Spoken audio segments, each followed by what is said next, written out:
자, 이번 시간에는 최근 집합건물 시공에서도 유용하게 사용될 수 있는 그런 중요한 판결이 하나 나왔습니다. 이 대법원 판결이 하나 나왔는데요. 그 제목에서 보시는 것처럼 동일한 목적물에 대해서 여러 장의 상가 임대차 계약서를 작성했다면 마지막 작성한 임대차 계약서가 유효이다. 이렇게 본 판결이 나왔습니다. 자, 여기에 대해서 여러분과 한번 나눠보도록 하겠습니다. 제가 사실관계를 한번 읽어보겠습니다. 임차인 A는 임대인 B와 2010년 12월부터 그 내용이 조금씩 다른 상가 건물 임대차 계약서를 4회 작성했습니다. 그런데요, 여기에서 이 세 번째 임대차 계약서는 임대 기간을 8년, 그리고 월 차임을 500만 원으로, 네 번째 계약서는 임대 기간을 5년, 그리고 월 차임을 950만 원 이렇게 작성했습니다. 즉 임대 기간 8년과 임대 기간 5년 이렇게 다르죠. 그리고 임대 기간이 줄었죠. 그런데요, 이런 주장이 나왔습니다. 그리고 이게 사실관계로 인정됐어요. 세 번째 임대차 계약서는 세무서에 제출할 목적으로 작성했던 것입니다. 그리고 이것을 허위로 보았습니다. 임대인 B는요, 임대기간이 5년이 지나자 위 네 번째 계약서를 근거로 해서 상가점포에 인도를 청구했습니다. 그런데요, 임차인 A는 네 번째 계약서가 아니라 세 번째 계약서가 유효하다고 하면서 이것을 근거로 아직 임대차 기간이 종료되지 않았다고 주장했습니다. 자, 1심은요, 위 세 번째 계약서는 간이되어 있고 그리고 별도의 특약도 기재되어 있는데, 즉 이게 세무서에 들어갈 것이기 때문에 웬만큼 완결성을 갖춘 거예요.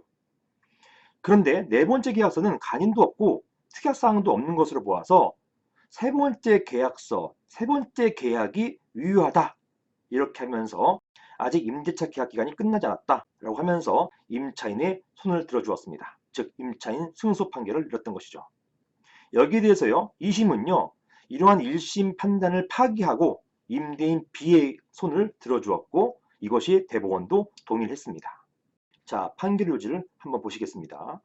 자, 판결의 요지 보시면요, 2심은요, 임대인 승소를 판결하면서 이렇게 보았습니다. 특별한 사정이 없는 한 둘 사이에 작성된 임대차 계약서 중 가장 마지막으로 작성한 계약서에 기재된 문헌에 따라야 한다.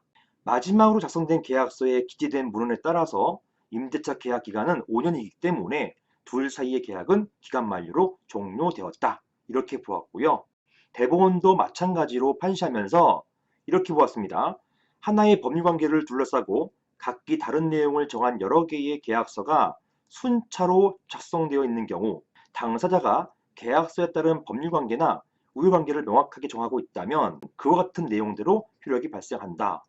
그리고 각각의 계약서에 정해져 있는 내용 중 서로 양립할 수 없는 부분, 상하 같은 경우는 하나는 기간이 8년이고 하나는 기간이 5년이잖아요. 이렇게 서로 양립할 수 없는 부분에 대해서는 원칙적으로 이게 중요해요. 나중에 작성된 계약서에서 정한 대로 계약 내용이 변경되었다고 해석하는 것이 합리적이다. 이렇게 보았습니다. 이게 중요해요. 이게 집합건물 실무에서도 굉장히 중요합니다.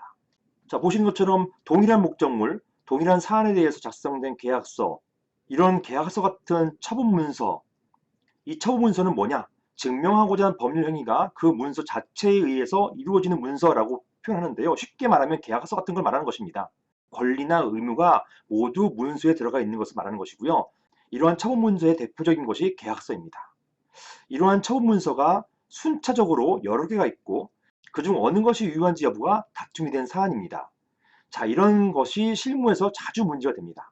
특히 보시는 것처럼 집합건물 분쟁 실무에서도 의결권 동의서, 철회서 이런 것이 복수 작성된 경우에 어느 것이 유효한지 여부가 자주 문제가 됩니다. 그래서 어떤 하급식 판결에서는 둘 다 무효라고 본 판결도 있고 또 어떤 판결에서는 뒤에 것이 유효하고 앞에 것은 무효다 이렇게 본 판결도 있고요. 이렇게 판례들이 분분한데요. 이번 사건이 이러한 복수 의결권 동의서나 철회서의 판단, 유효성 판단에 있어서 참고가 될 수 있을 것으로 보여집니다. 자, 대법원은요, 이런 경우에 마지막으로 작성된 문서를 유효한 것으로 보고 있습니다. 순차적으로 작성된 것 중에서 마지막으로 작성된 것이 당사자의 최종적인 의사가 담긴 것으로 판단하는 것으로 보입니다.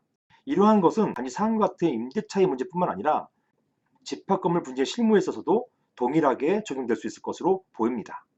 즉, 나중에 작성된 의결권 동의서, 나중에 작성된 의결권 철회서 이런 것들이 유효하다 이렇게 보게 될 것입니다. 이상입니다.